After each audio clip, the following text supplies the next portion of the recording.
I am the night.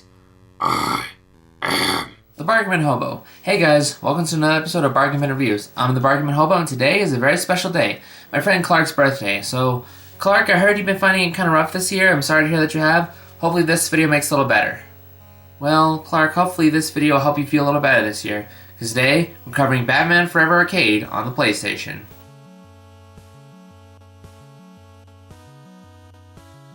So, is this worthy of chase down and paying all the money it costs? Or should we just leave it to the arcades? Let's find out. Time to hobo up! The story for Batman Forever Arcade game is pretty bare bones. It follows the plot of the movie. Basically, the Riddler and Two-Face are up to no good, and Batman and Robin gotta stop them. That's pretty much it. So the story is pretty much as bare bones as you expect an arcade game to be. This is a perfect part of the arcade in more ways than one, as you'll see. Well, the story gets a pass, so let's move on. The gameplay is, well, you probably saw this a mile away. It's an arcade beat-em-up. Shocker. Batman and Robin must go from left to right, destroying enemies, and ultimately, kicking butt, taking aim, stopping the Riddler. You know what? It's cool. Standing in the way is an army of goons and other twerps, all trying to stop Batman and Robin from progressing. And, almost went into a bit of a rant. Hold off on that for now, just know there is a lot of bad guys to beat up, and your arsenal is, well, it's a thing, alright. The principal arsenal is just punch, kick, jump, and a jump kick, which is super helpful, by the way, and varying weapons he finds, such as the batarangs and the grappling hook. Defeated goons drop power icons. Collecting them, well, just watch.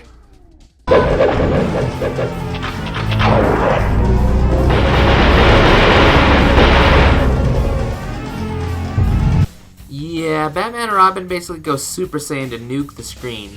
It's not the most helpful thing in the world. I mean, obviously the game wants the bad guys to have the advantage here, but hey, it's pretty cool. Bit out of character, but cool. When you complete a stage, you're given bonuses based on what you did in the level, and then you can use these bonuses to start the next level. They don't last all that long, but hey, they can be handy in a pinch. Personally, I like the VR because you get to do this. Fatality. Batman and Robin must also fight bosses. Don't! Well, guess time to get to the rough stuff now. This game is brutally hard.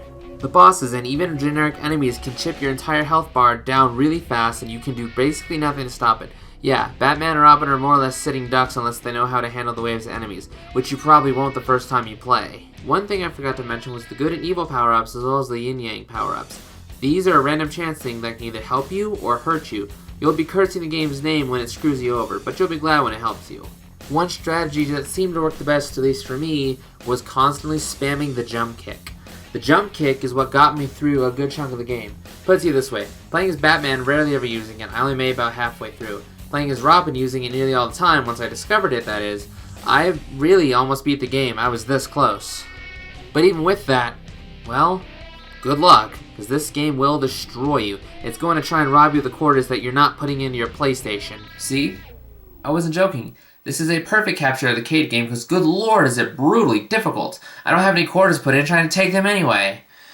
Wow, this game's tough. Though that jump kick strategy I mentioned, if you get this game, you need that. It will save your life. See, when I played this game with just Batman not using it, I barely got halfway through the game. When I used it with Robin using it, I got all the way to the final stage. Didn't beat the final stage, but I might have if I had been using it the entire game. Well, okay, so difficult as this game's pretty fun. Before we call it, let's go to the presentation to wrap things up.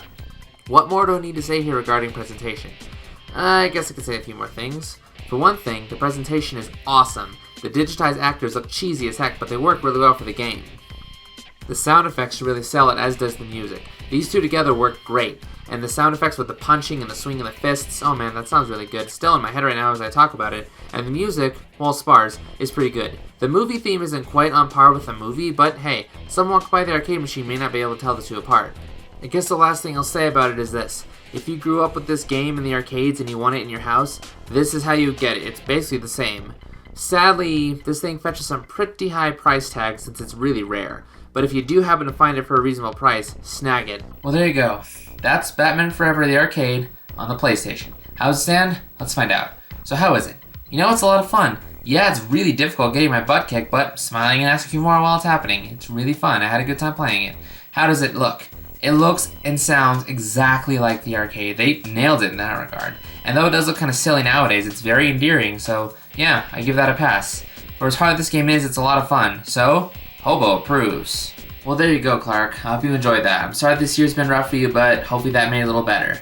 So thank you all for watching, and you too, Clark. And I will see you guys on Black Friday. Hobo, out! No, wait. Oh, right, I forgot. I have to sing to Clark, because it's his birthday. Alright, just for you, Clark. For he's a jolly good fellow, for he's a jolly good fellow, for he's a jolly good fellow.